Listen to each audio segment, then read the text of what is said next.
Hi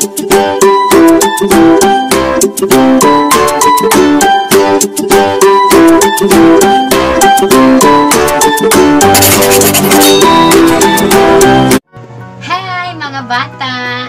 Maayong adlaw! Ako si Teacher Sabina A. Casenib. So, mga bata, karong adlaw atong tun-an ang mahitungod sa subject na NTB Quarter 1, Week 5. So, mga bata, mamina og tarong aron sabton ang atong tun-an karon unsaon paggamit sa paglaom og pangandoy. So, ready na mo mga bata? Mga bata, sa di pa ta magsugod atong balik ang tawon ang aging mga module mahitungod sa iglang gigikit. Okay, direksyon. Isulat sa papel ang hustong iglang gigikit sa mga musunod nga mga pulong aron makahimo og bag-ong pulong. Pili sulod sa kahon ang tubag. Okay, ang nasa kahon on an pagma og pakig. So diha mo magpili og mga tubag mga bata. Okay, so kabalo ko nakakaton mo na kay mo na ato ang gitun-an sa niaging mga module. Okay, number 1 hangtod sa 10. Inyong punan ang mga blanco nga mga pangutana. Blanco sa number 1, hilom blank. Number 2, maisog blank. 3 blank, pakabana. 4 blank, istorya. 5 blank, umam. 6 blank, abi-abi. 7 blank, 2 ka blank na. And then 8 blank, ampo. 9 hibalo. 10 blank. Okay mga bata, so sayo na kayo mga bata no, pilion sa kahon ang saktong tubag. Tagaan mo na ko og pila ka minuto mga bata. Okay.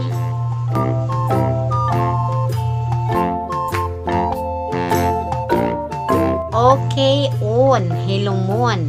So, ang nanggigit ay on. Number 2, maisog on. Number 3, pagkabana. 4, pagkig, istorya. 5, mahuman. 6, pagkig, abi-abi. 7, sulatan or sulato. And then, number 8, pagampo. 9, hibaluan. 10, lipayon. So, muna insaktong tubag mga bata. So, bata, ano na yung mga pangutana? Angay din yung tubagon. Makatubag mo ini paghuman sa atong gihimong mga leksyon. Okay, ready na ba mga bata? Unang pangutana. Ano na ba kay mga pangandoy o mga gusto? Ikaduha. Unsa ang imong mga pangandoy o gusto? Sunod, ikatulo. Nganong gusto o nangandoy man kaniini? Ikaapat. Matinuod ba ka ha ang imong gusto o mga pangandoy? Ikalima. Unsaon aron matuman ang imong mga pangandoy o gusto? Aning ipakita ni teacher ng mga bata. Ready na ba mga bata? Okay. So, number 1 na hulagway. Tag-ana una mga bata. Gusto kong magtukod o kalsada o tulay. Naglaom ko nga mahimo unsa man. Yes, tama! Engineer. Okay, so ang engineer sila ang magtukod o makalsada o tulay. Ikaduhang hulagway. Gusto kong magtudlo sa eskwelahan. Naglaom ko nga mahimo ko unsa man mga bata. Yes, tama, teacher. Sama ni teacher. So, si teacher magtudlo sa eskwelahan. Sunod nga ulagway. Gusto kong magtambal sa mga masakiton. Naglaom ko nga mahimo. Yes, tama. Mahimo, doktor. Sunod. Gusto kong makatabang sa transportasyon. Sa kadagatan, naglaom ko nga mahimo. Yes, tama. Mahimo siman.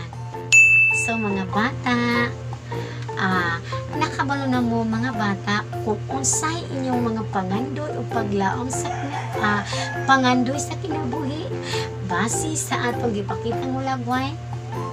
So, karong adlaw atong tun-an ang mahitungod unsaon paggamit sa pangandoy o paglaom sa pulo nga pangandoy o paglaom. Ready na ba mga bata? Ready na?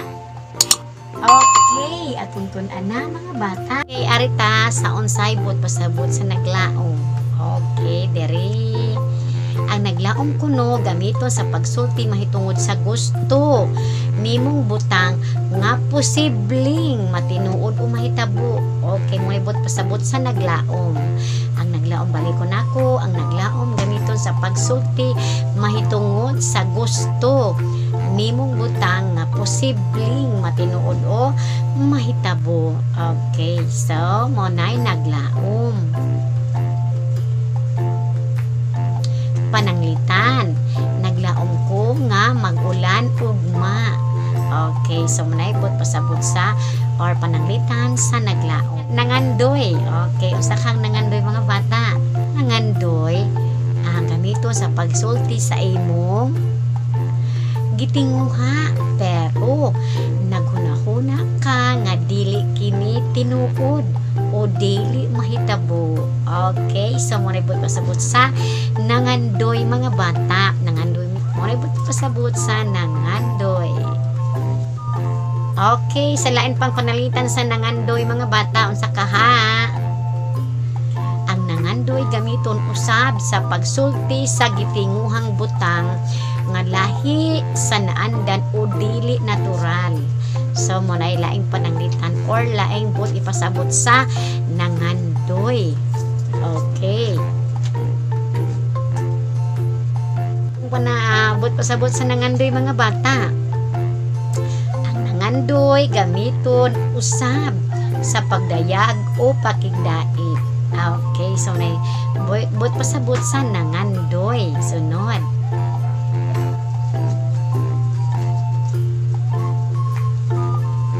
Okay, nanapilaing atong tubagon mga bata. Tun pag-ayo ang mga hulagway. Nagpakita bakini og nangandoy o naglaom.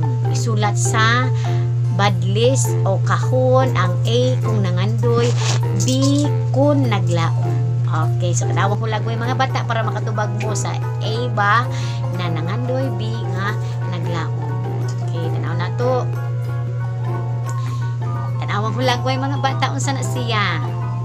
Okay, so siya isa kong tubag now na to. B nganuban naglaom siya nga mahitabo na nga mahimo siyang pulis pag-abot sa panahon kay nagtuon man siya mga bata. Okay,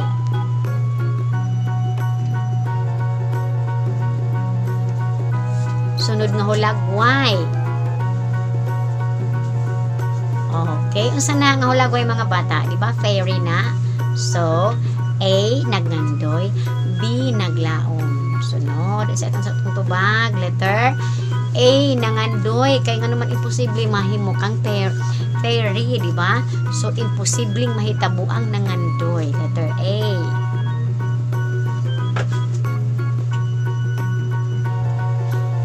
Okay, hanap sa hulagway number 3. Okay, ang tao naghigda sa daghang mga salapi o kwarta.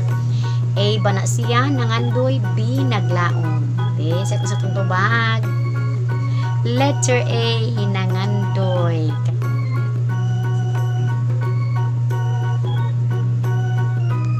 Number 4 nga hulagway, nagtanom og unsa na? Nagtanom og kahoy. A ba na nangandoy, B naglaom. To sa itong tubag. Letter B. Yes, tama. Letter B. Isakto yung tubag mga bata. Letter B. Okay, naglaom.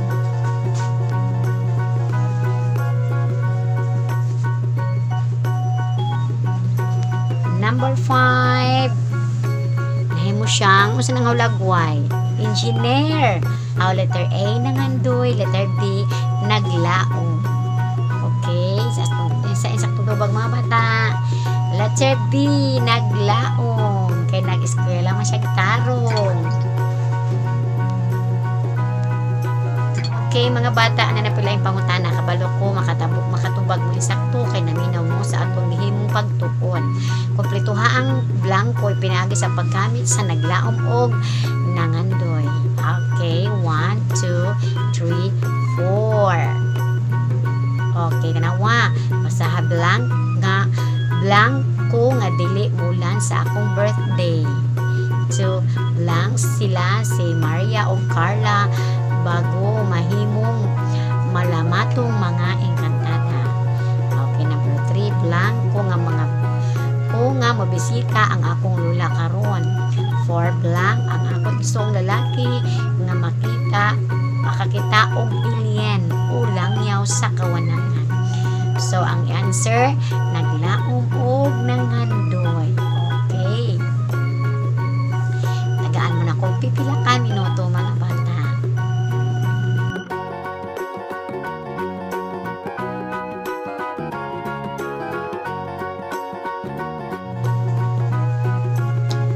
Tanaw na ito mga bata kung insakto bang inyong tubag. Number 1, naglaom nga dili mo ulan sa akong birthday. Okay, sunod. Number 2,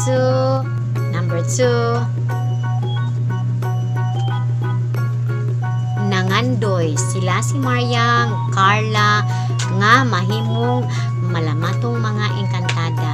Okay, number 2 is nangandoy. Number 3, naglaom ko nga mabisita ang akong lula karon. So, naglaom. Number 4, nangandoy ang akong igsoong lalaki nga makakita og langyaw o makakita og alien o langyaw sa kawanangan. Sa kabalo ko mga bata, daghan mo na insaktong tubag kay nakasabot mo kung unsa ang naglaom o unsa ang pangandoy or nangandoy. Mga bata, dili lang kay sa mahitungod sa naglaom o nangandoy. Naapod kitay lain tun-an mahitungod sa abstract noun. Okay, unsa ang abstract noun? Ang abstract noun kuno mga bata, ang abstract noun kuno mga bata, mga pulo nga nagsulti sa dili nato makita, madungog, mahikap, matilawan o masimhot. So muna ibot pasabot sa abstract noun, dili kuno makita, dili kuno madungog o dili makita, madungog, mahikapan, matilawan o masimhot. So abstract nasa sentido lang ng mga bata. Muna po pasabot ang abstract noun.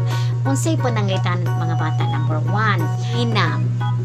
Okay, muna pananglitan sa abstract noun. Sunod, gugma. Okay, so ito po pasabot mga bata. Sa itong abstract noun, kahinam o gugma. Diba ang kahinam, di na tayo mahikap, di po makita. Nara sa atong sentido o huna-huna. Okay. Lain na pong pananglitan sa abstract noun.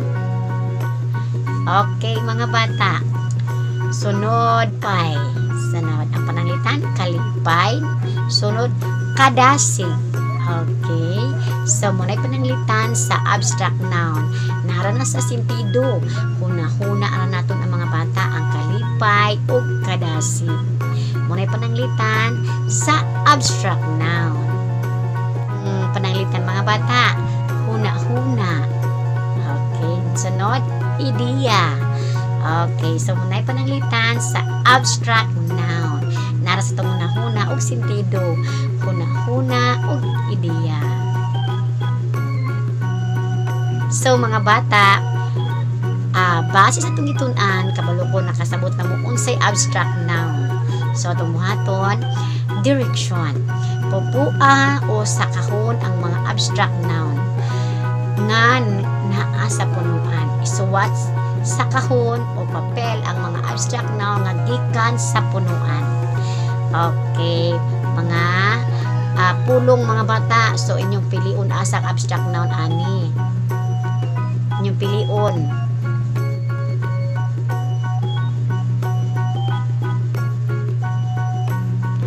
Okay, muna inyong piliun mga bata.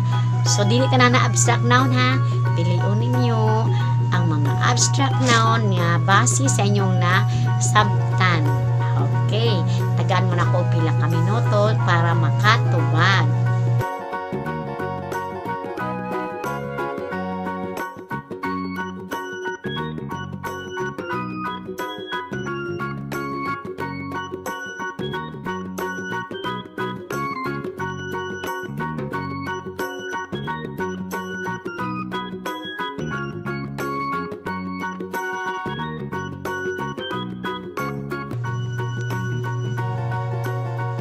Okay, tanaw na to. Sa isang tubag, giuhaw. Yes, abstract noun. Sunod, kalipay. Na, sunod, naguul. Apil ang abstract noun. Apil ang naguul sa abstract noun. Sunod, buutan. Napailain mga bata. Napasiguro isabi. Kaalam. Okay, muna yung mga abstract noun nga